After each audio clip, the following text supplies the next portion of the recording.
aussi. Il y a des pays qui sont des pays à dimension internationale et à vocation mondiale où les gens ne parlent pas comme ça.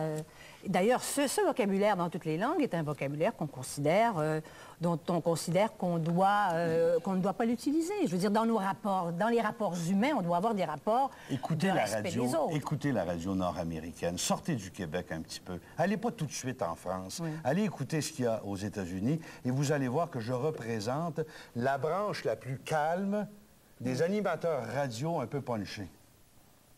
Enfin, ce que vous appelez punché, oui, on sait. Ça s'appelle le trash radio. Non, il y a trash radio à l'extrême. Oui, oui. Et je ne crois pas que si vous me mettez sur l'échelle du trash radio, ce que vous m'avez entendu dire avec le révérend frère apparaissait très non, je vous ai dit que c'était une entrevue. Non, je vous ai dit, vous êtes capable de faire des entrevues. Il y a plusieurs cordes à un arc. Oui. Et quand on arrive aux politiciens au Québec, on se rend compte qu'il y a cette espèce de conspiration du silence. On ne dit jamais ce que l'on pense des politiciens en public. Mais on ne fait que parler contre les politiciens. Les pires choses que j'entends sur les politiciens, ad hominem, je les entends de collègues journalistes qui n'ont pas le courage de les dire eux-mêmes. Oui, André Arthur, pourquoi les politiciens, dans votre esprit, seraient tous des vendus, des salauds, des charognes, des... Pourquoi? Je veux dire, Je veux dire, ça n'a aucun sens, ça n'a aucune mesure, ça ne correspond à aucune réalité. Vous avez fait des études, vous savez très bien qu'en démocratie, il n'y a pas de... C'est le moins pire des systèmes et que ça prend des gens pour nous représenter. Si, jour après jour, vous les matraquez comme vous faites...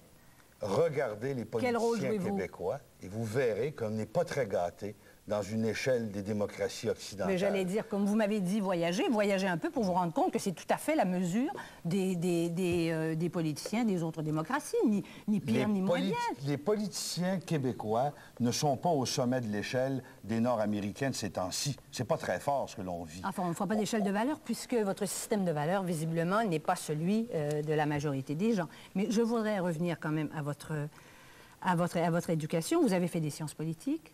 Vous avez commencé une carrière, ça n'était pas du tout sur ce mode-là. Donc, vous avez fonctionné autrement.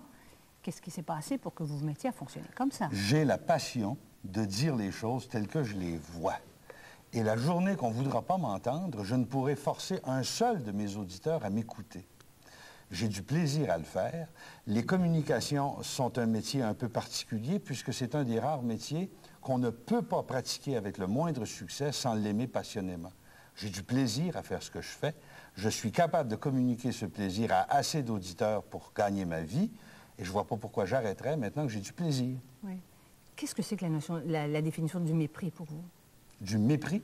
Je pense que quand quelqu'un se présente en public et décide de se donner le droit d'administrer l'avenir de mes enfants et de collecter des taxes dans mes poches pendant qu'il endette mes enfants, je pense que la personne qui se lance dans cette aventure-là est... comme dans toute démocratie, une cible disponible à ceux qui veulent viser. Autrement dit, vous me dites que tous ceux qui veulent avoir une activité publique sont des gens que l'on doit mépriser. Non, ce sont des gens avec qui on ne doit faire aucun compromis. Ce sont des gens avec qui on doit être extrêmement exigeant et surtout ne pas leur donner un respect qu'ils ne méritent peut-être pas. Car ça aussi, c'est très antidémocratique. Les Québécois sont un peu courtisans. Vous rencontrez un politicien, « Bonjour, monsieur le ministre, félicitations pour votre... » Alors que dans le dos, on va dire, oui. « Tu veux le salaud. » Mais que vous ont fait les politiciens? Je les vois comme vous. Je vois leur vie de... Mais vous savez très bien qu'ils sont exactement comme n'importe qui, et certainement pas comme vous, parce qu'ils ne peuvent pas injurier les gens à longueur de journée. Les politiciens ne sont pas comme n'importe qui. Ce sont des gens Mais c'est faux. Je regrette, la profession de politicien est une profession où on retrouve une concentration de fumistes inquiétante. Et quand on les... La preuve, c'est que ceux qui les côtoient sont nos meilleures sources pour dire la vraie nature de ces gens-là.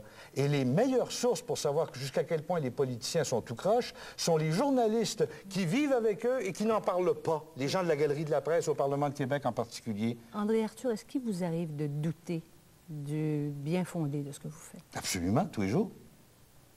Et vous recommencez tous les jours? J'ai beaucoup de plaisir à le faire. André Arthur, je vous remercie. Merci, madame.